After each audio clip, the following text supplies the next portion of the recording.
We are ready? We are ready, bro. We will send you the photo and also the record maybe. We present this also live to YouTube, so many Yeah. people maybe can see our conference. Yes, Okay. we make it So live. once Okay. again, thank you very much. It's been a big honor You for are me welcome, bro. to participate on your conference. See you, You are Rita. welcome. Bye. See you too. Bye bye, and ladies and gentlemen. Bye. I know you are tired now, but we should continue our conference with our second invited speaker, Dr. Amro Hassan.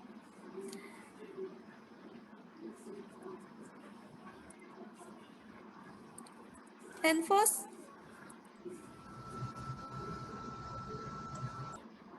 I would like to introduce you about our speaker, Dr. Amro Babiker Hassan. And it is very impressive for us that he come from Saudi Arabia, but he is Sudanese. Currently working for Department of Food Science and Nutrition, College of Food and Agricultural Sciences, King Saud University in Riyadh, Saudi Arabia. He was the head of Department of Environmental Pollution Research and Studies, Environment and Natural Resource and Research Certification Research Institute called ENDRI, National Center for Research in Khartoum, Sudan between 2015 to 2017. And he worked as part-time lecturer in Juba University and Al-Azhari University, Sudan, and all-time as researcher at ENDRI. The focus of his research is food sovereignty by using the application of non-chemical treatment to eliminate contaminants such as stone pests, as well as to improve the functional properties, nutritional stability, and quality of the agricultural products.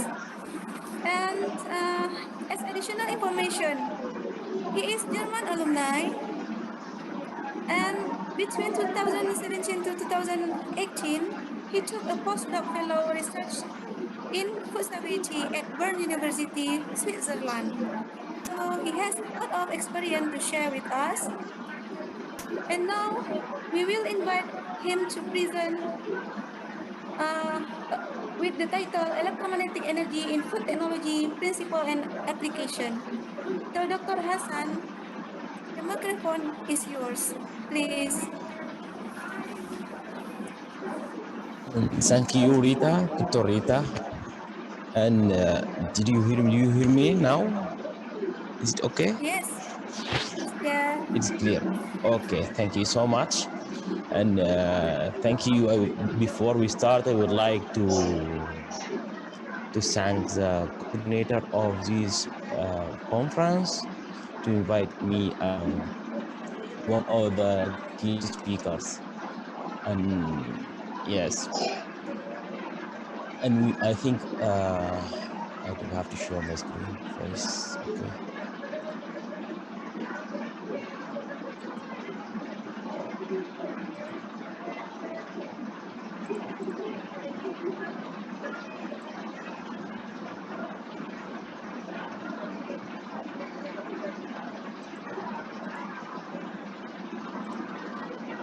Okay.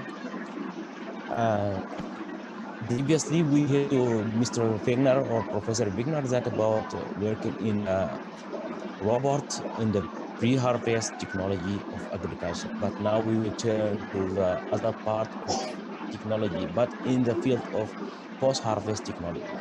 And in this part, I would like to give you some principles of the electromagnetic application of the electromagnetic energy in the food technology. And also, I would like to show some application. I mean by application, not industrial application, but I will show you some results of our research application. Firstly, I have to give you some information about what about the electromagnetic energy. You know, this electromagnetic energy, as you know, come from electromagnetic spectrum. And as you see in right side in the picture, there's electromagnetic spectrum. consists of a lot of fields, energy fields, and each of energy field has own wavelengths and frequency. As you see here from the spectrum, that is the most important things. This spectrum divide into two categories: ionizing radiation and non-ionizing radiation. What we mean by ionizing radiation, that is energy able to ionize water molecule in food, and non-ionizing radiation, we mean this, it's not able to to ionize the water molecule in our food. And these energies, or this electromagnetic energy, can be divided into gamma rays, X-rays, and this considered as non-ionizing radiation, sorry. And then we can do ultraviolet light. And so in this area, we can see the visible light, and this consists several lights. And in the left side, we have this non-ionizing radiation area or field, which consists of microwave, infrared energy, microwave energy, radio frequency energy. And what is the difference between the important difference between the energy in the field of energy in the spectrums, that they are different in the frequencies, and also in the wavelengths. So if we see this part of this field of the non-ionizing radiation, and also we have X-rays and gamma rays, is a part of ionizing radiation. The non-ionizing radiation have the lowest frequency compared to the very high frequency of the gamma rays or X-rays. That's why they can make ionizing radiation for water molecule in food. And also these fields has longest wavelengths, like in the radio frequency and the microwave. Sometimes it reach meters or more than 100 meters in the case of radio frequency, but they produce lowest energy compared to the gamma rays and X-rays. And so now we come to this question: why we want to use this electromagnetic energy in food application? And as you know, in the post-harvest, we have a lot of losses of food now in many countries or developing countries. At particularly, it reached up to 30%, and the annual loss reached up to 30% due to the infection of the crops or food during the processing, also during the storage. So generally, chemicals are widely used to control these pests and also to reduce the loss. And as you know, wide application of these chemicals have a negatively effect on the environment and also affect negatively to human and animal health. Therefore, the industry have been explored to apply alternative safe method. And one of these methods now, in the last decade, they would like to apply electromagnetic energies in different fields as one of the alternative methods to the chemicals. So we use electromagnetic energies in food for controlling pests. We would like to, in controlling pests, we mean by pests here, insects, also fungicides, and particularly these infect the food during storage or after harvesting. So, so by application of these energies, we can expect to extend the shelf life of food and also enhance the property of food. We mean by properties, nutritional properties, and also industrial properties. And hence, application of this energy also increase the availability of some nutrients like mineral and antioxidants. And you know, most of plant sources are usually considered a source of mineral and antioxidant. But this mineral and antioxidant combine in our food, or for example in grains, they found combined with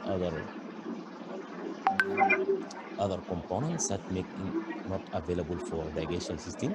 So by using this application of energy, it may be do some increasing of the availability of the mineral and antioxidant in some food. So application of this energy in food is not easy. We need some optimization of different factors. For example, it depends. This factor depends on what technology we use. For example, if we use gamma radiation, we need to optimize the doses with the time application. And also if you use microwave, because it's a one of generation of heat, we have to optimize the factor of temperature and time. Why? Because we have to make a balance. Me, as you said, the application of this energy cause control of pest, but if we use it for extensive time and high temperature, for example, we can decrease the quality of food. So by application of this energy, we have to make balance between controlling the pest to extend the shelf life, and on the other hand, we have to maintain or improve the food quality. So application of this energy had many advantage, and the advantage belong to different concepts. We have environment concepts, time concept, and resistances concepts. What we mean by an environment concept, as I mentioned before, that the application of chemical fumigants or chemical pesticides or insecticide result in the residue of these chemicals in food, and this will cause very hazard to the human health or animals health also. So application of this energy, we found that they have no chemical residue left on food, and also there is no environmental hazard for application of these technologies. Simple. Now everyone at home has this instrument for heating food. So why it can be used for other purpose in food industry, like controlling insects and controlling pesticide pests. Sorry. So application also of this energy are safe and eco-friendly system, eco-friendly methods to the environment. Regarding the concept of time, application of this technology had a very short application time. For example, for heating microwave, we don't need like to heat in conventional oven dryers or oven at home. If you want to to heat your food, you use microwave only for short application time. But for oven, you need longest time than microwave. By using short application time, we minimize the food damage definitely. I mean by resistance here, this only concept for the insects and like fungi. Using the same chemical, pesticide or insecticide will develop, make the insects or the pest able to develop resistance system against these pesticides. But by using this technology, we can, there is no chance to the insects for the fungi or bacteria or the other microorganisms to develop resistance system in their bodies to resist this, because simply maybe they will die directly after treatment. So in this presentation, I will give you some applications of this electromagnetic energy in the term of ionizing radiation. I mean, particularly application of gamma radiation, and application of this ionizing radiation have many advantages in the food industry or food technology, for particularly for controlling store pest. So ionizing radiation or application of gamma radiation can be used for controlling insects. They use to kill the insect directly or directly after treatment, but they damage the DNA, so they cannot make any. They don't have any another or advanced cells activity. And there are many type of ionizing radiation applicable in food, like gamma radiation resource, and this from cobalt 60 or cesium 137, also high energy electron and X-rays. But the most common use in the food industry is from the resource radioactive resources of cobalt 60. So it used mainly for control food after harvesting or post-harvest technology as a post-harvest technology. Why? Because they are able to penetrate inside the grains, for example. So if any infection of insects inside the grain, these only by gamma radiation or these ionizing radiation are able to kill the insects inside the grains. And you see here from this picture, it's clear that the development of these insects happen inside the grains. So if you see grains after harvesting, this will be it's okay. After a few days, after or after 1 month, 2 months, according to the condition, we found we saw many insects in our products from where they came.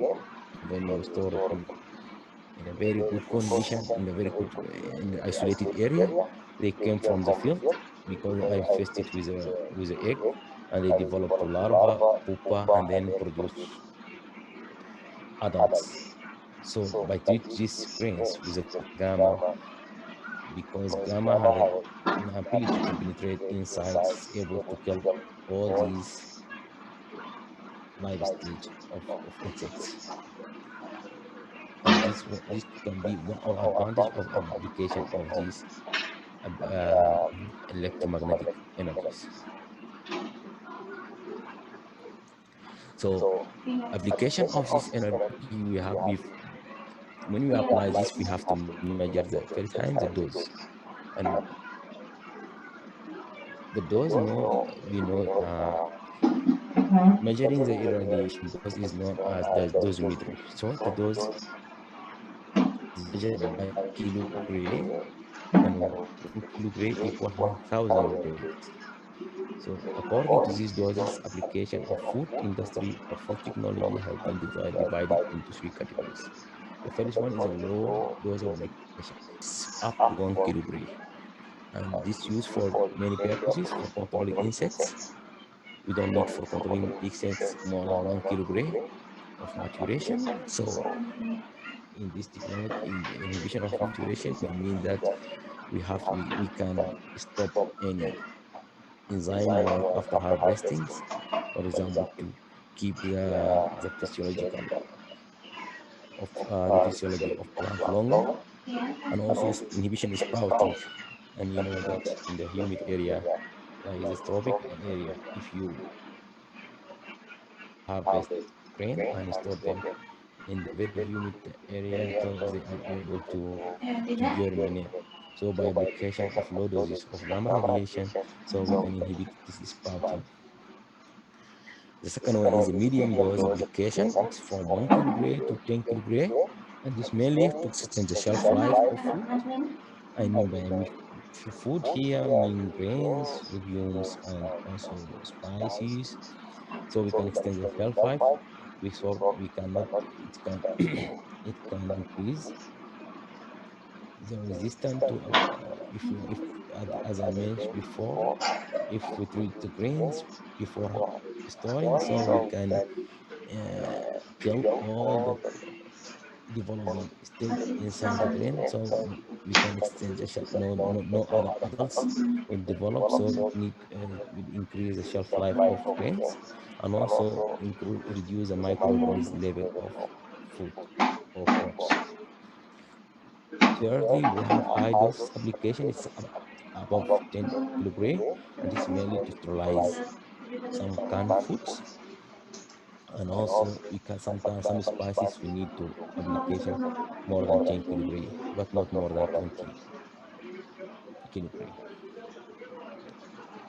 Secondly, I will show you the dielectric heating or dielectric heat treatment in food. We mean by dielectric heat treatment these two field of these two fields of spectrum, radio frequency and microwave.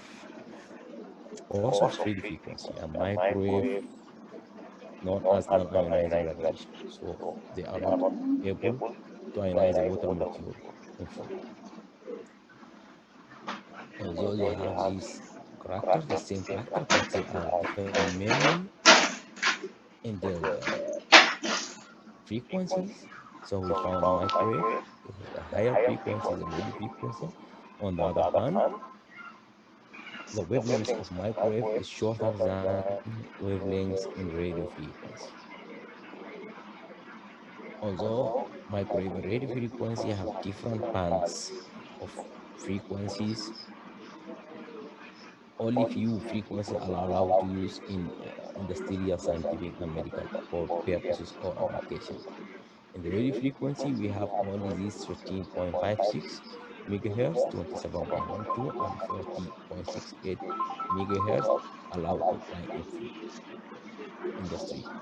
And also in the microwave, we have only two frequencies are allowed to use 915, which is not common, but the next one 2450 megahertz, this is common. And if you check your microwave at home or check your mobile, you will find the frequency this written at the 2450 megahertz.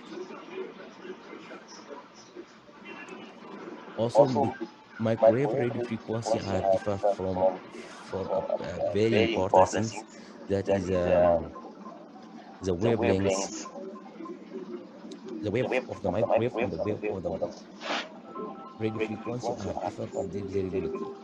So in radio frequency, we have a very regular waves come. They come from the sources of the wave.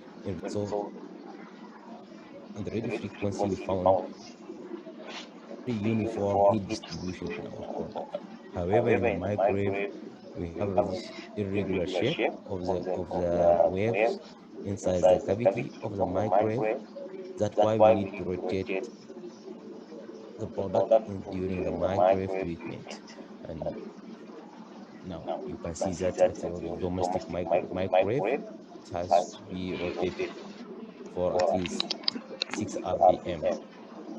So we have these two infrared photon, this for grains that without rotation we can see very regular from 19.5. This is the lowest one, so we can ignore it, but we have these points, cause points in our products, our also very high temperature in some products in points up to 115. But after rotation, it looked to be very nice. Not, we cannot be sure that all the grains have the uniform temperature, but from the overview, it will be mostly uniform. And how the microwave and radio frequency work to heat the grains or to heat the food inside. So you know that this frequency, if we have this dipole globule, and most dipole molecule in food is a water molecule because it consists plus or minus uh, charge. And you know that this is a microwave. When the wave of the microwave or radio frequency came, they are electromagnetic waves, so they have plus or minus, but they are rotated, they are frequented. So, and you can see, for example, in the microwave we have 2450 megahertz. What does this mean? That means this hertz can be rotated 240 for 2450 rotation per second, multiplied by a million per second. So you can imagine that if you have a water molecules inside, it rotates like this 200 2450 multiplied by a million times per second. And we don't only have this one molecule of water, we have billion molecules of water inside our food. So this one million times, and billion molecule of water doing the same action at the same time. So we can expect that the high frictions between the molecules and also the rotation of the molecule itself generate heat and hold the products. That's why for the radio frequency and microwave we have this volumetric heating, and for the so that we can find the uniform and rapid heat in our products. And this converts, if you compare to the conventional heating, we have this conventional the heat come from by radiation to the conduct, and they have the found that in the in the surface the temperature is different from the middle of our food. Also, we have this ultraviolet or UV light. And if you want to divide, UV light is electromagnetic radiation with a wavelength shorter than visible light but longer than X-rays. And so it's after from spectrum we found that it come before the visible light, but after the ionizing radiation here, X-rays and gamma rays.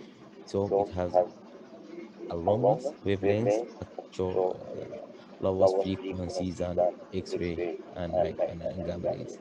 So application of UV light categorized into several categories regarding the wavelengths.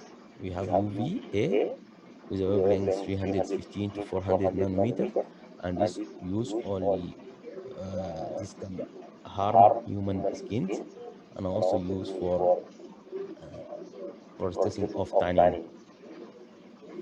We have also UVB with a wavelength 280 to 350 nanometer, and this sometimes it can be used for food, but we have to be careful because cause skin burning for the human. This and sometimes lead to skin cancer. And we have the last one, UVC, with a shorter wavelength, 280 to 100, 200 to 280 nanometer. So it can be used to inactivate bacteria and microorganisms in food. So application of UV light in food and recommended only with the UVC, and it can be defined as disinfect method with a shorter wavelength and with response to kill or inactivate microorganisms. They have destroyed the DNA of the microorganism, and also even they are alive but they are unable to perform any cellular function. So we can use it UVC in food, air, and also water purification. And the important things to measure to apply UV, we can measure the UV doses by using this instrument, or we can calculate the dose by UV intensity, which come, for example, if you have UV lamp, every properties we come with this UV lamps, we can, it will be written the UV, what about the UV intensity, and also if you multiply by exposure time, for example, in seconds or minutes, so we can get the UV dose which you use for food industry. An application of this electromagnetics energies, as I told you before in the beginning of the presentation, I will show you some application which we did in the last times.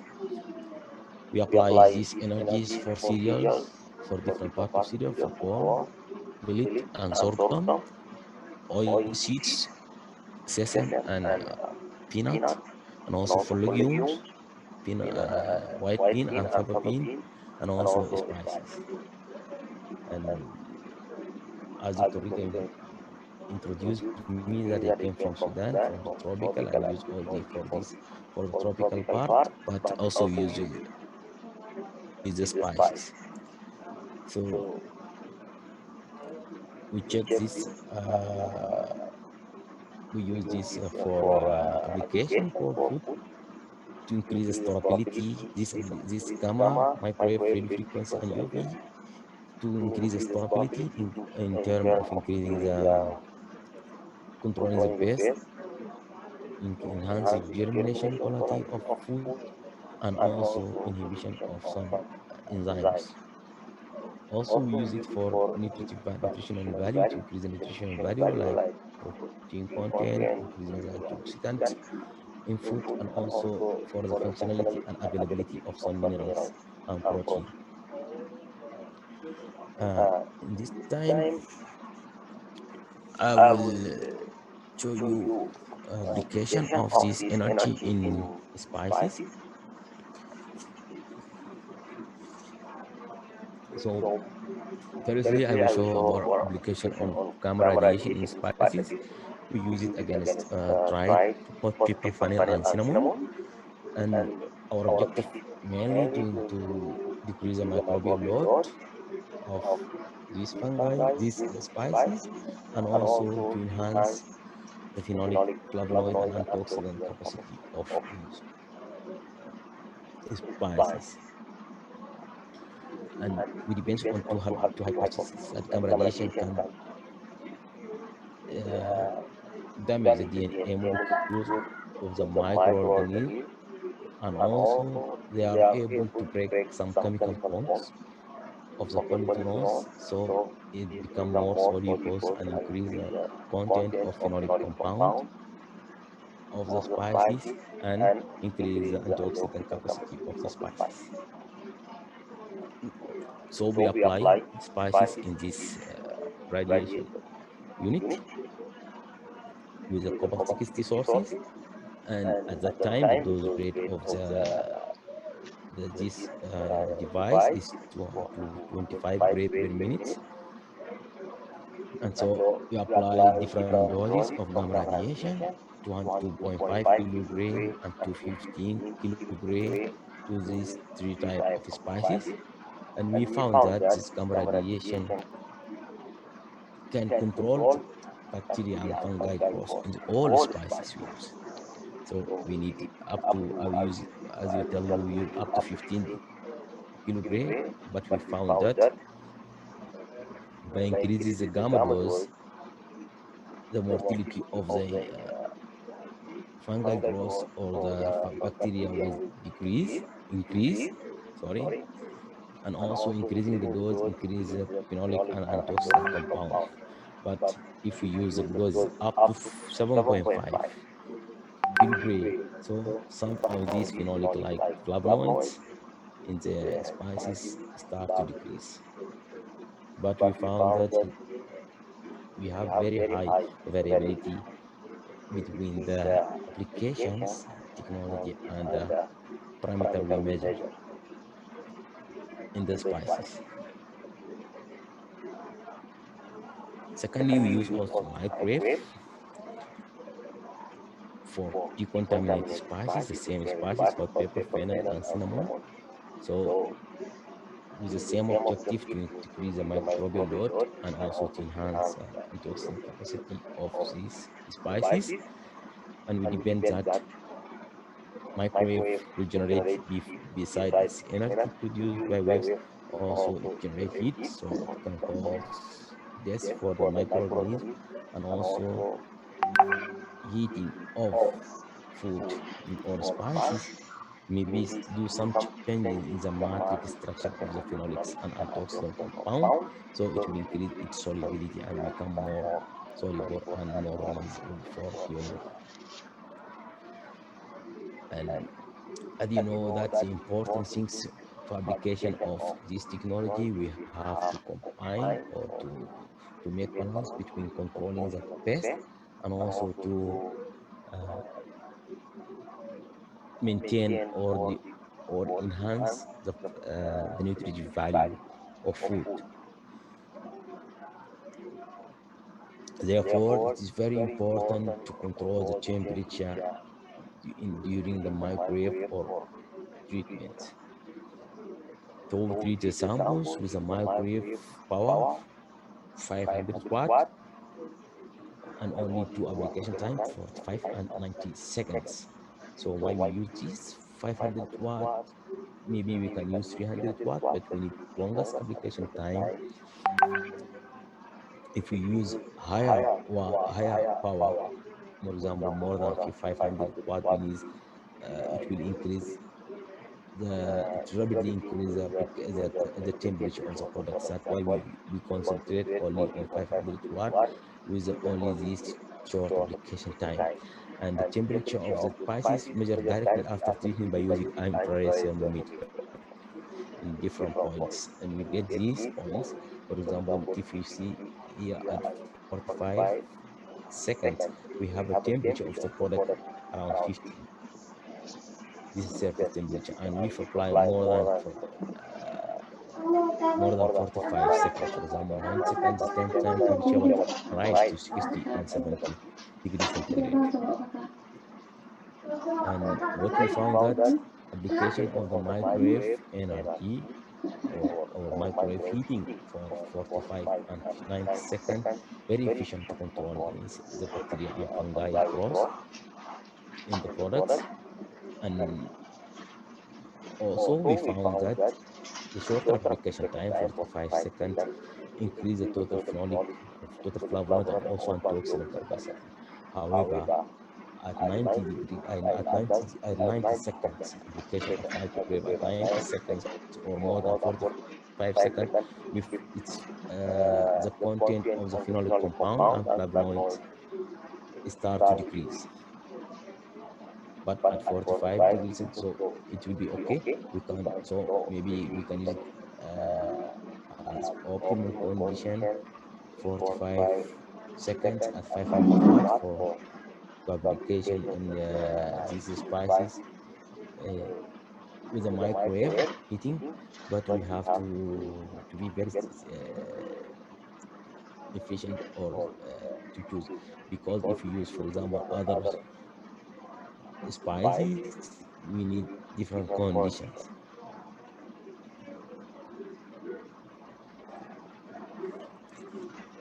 Finally, we apply UVC radiation in spices, also to decrease the microbial load in spices, not only the total count of bacteria and total count of fungi growth, but also we check the salmonella species and E. coli. And also our main objective is to enhance the antioxidant capacity of three spices. The same depend on that UVC cause the damage of the DNA of microorganisms, which is good, so we can control them. And also UVC cause an activation of some enzymes which response of synthesis of this phenolic compound in plants, so that can increase their antioxidant capacity. We apply this UVC in the metal box with these dimensions, and also we keep the product 15 centimeter from the UV sources, and we apply the UV for 20, 40, and 60 minutes. And the calculated doses was found has been 3.5, 7, and 10.4 kilojoule per meter per square meter. What we found that we found application of UVC can control bacterial and fungal growth and also eliminate the salmonella and E. coli from the all type of spices we use, and also increase significantly the content of the phenolic and flavonoid and also antioxidant activity of the spices. And also the important things that we find that by increasing the dose, we increase the amount of phenolic and also increase the amount of antioxidant activity.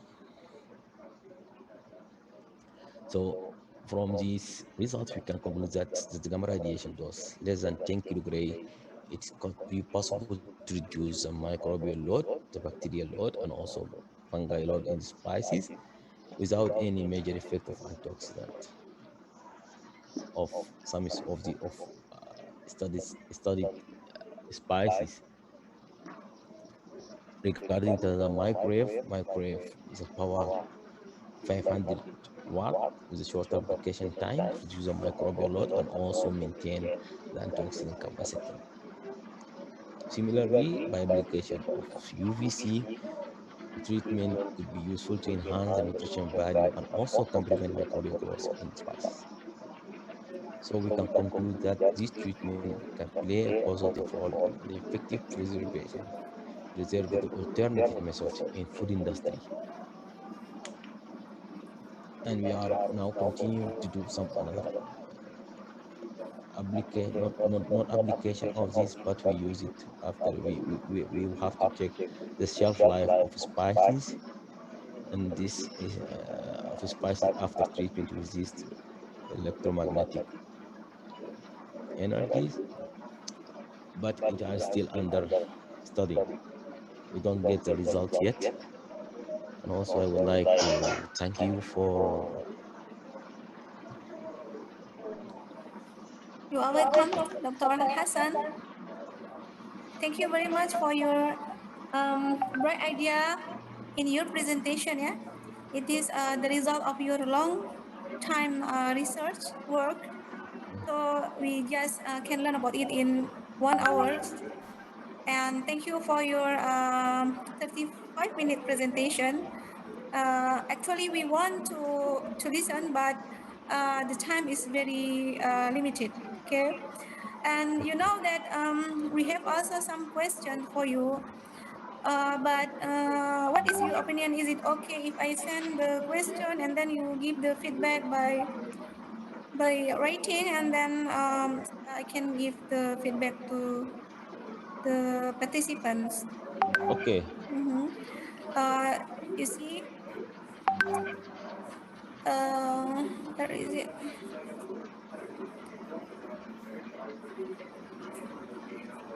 Actually, I want to show you. I mean, the questions. I'm sorry, I lost my presentation. I don't know. Maybe I will read for you some question. For example, you said that this technology is safe and eco-friendly. Is there any effect to the human body? Like it is dangerous for our DNA?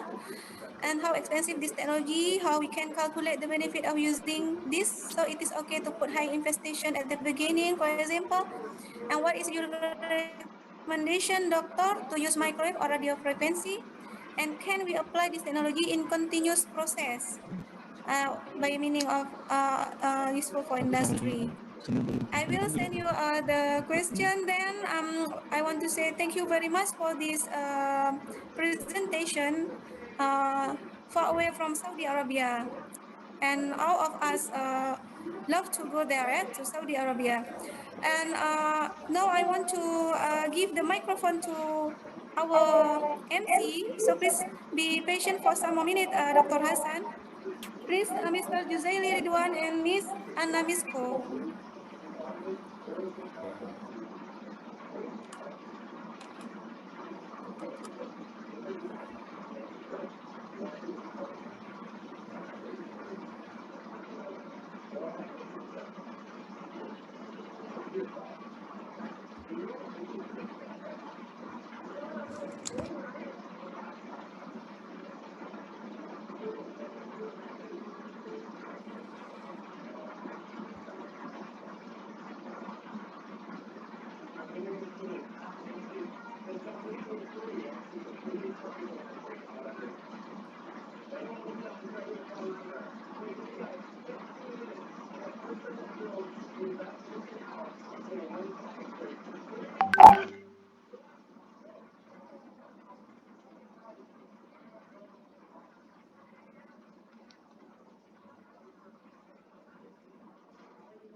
Thank you too much.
If you have the plug behind you, may you show us, Dr. Amro? What? Do you have the black placard behind you?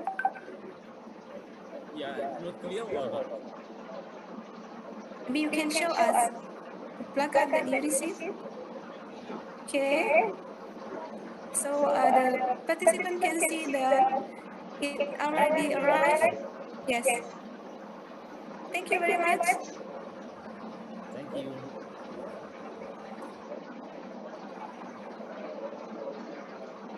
Thank you.